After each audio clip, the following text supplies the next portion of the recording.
Bonjour et bienvenue sur le site apprentissagevirtuel.com. Dans cette leçon, nous allons poursuivre notre découverte de la mise en forme des paragraphes. Accédons à la diapositive numéro 2.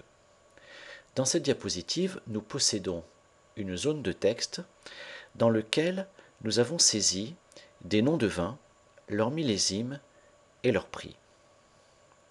L'écartement entre les différentes informations, nom du vin, millésime et prix, ont été réalisés à l'aide de la touche de tabulation. L'inconvénient est une mauvaise gestion des distances ou de la position des éléments. Dans PowerPoint, il est possible d'aller positionner sur la règle des taquets de tabulation. Ainsi, si je viens cliquer juste en dessous du chiffre 9, je vois alors apparaître une petite marque et je constate que automatiquement les millésimes se sont positionnés par rapport à cette marque. Cette marque est appelée un taquet.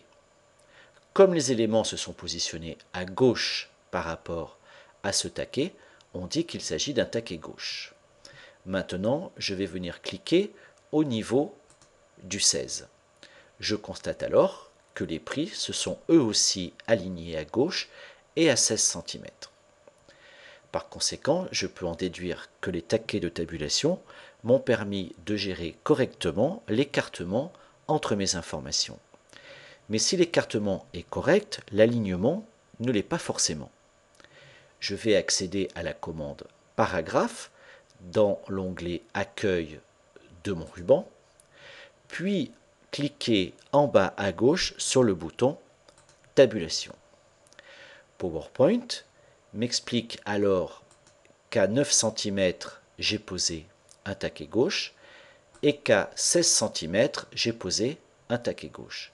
Je vais remplacer ce taquet gauche par un taquet décimal, de sorte à ce que mes prix s'alignent sur le séparateur décimal. Cliquons sur le bouton OK, puis validons la boîte des paragraphes. Je constate alors que les prix sont alignés sur la virgule à 16 cm. Voilà un excellent moyen de gérer correctement des écartements entre les informations.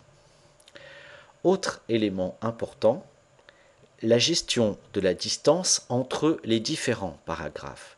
Par exemple, ici, l'écartement entre le paragraphe nos vins et le paragraphe qui est en dessous. Cette gestion peut se réaliser grâce à la commande paragraphe.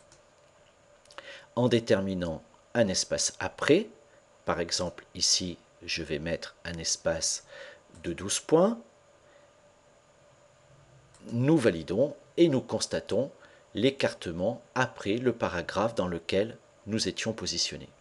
Si je me place dans le paragraphe en dessous, que je retourne chercher la commande paragraphe et que cette fois je détermine un espacement avant, mettons par exemple 12 points, alors les deux se sont additionnés, j'ai donc un écart total de 24 points.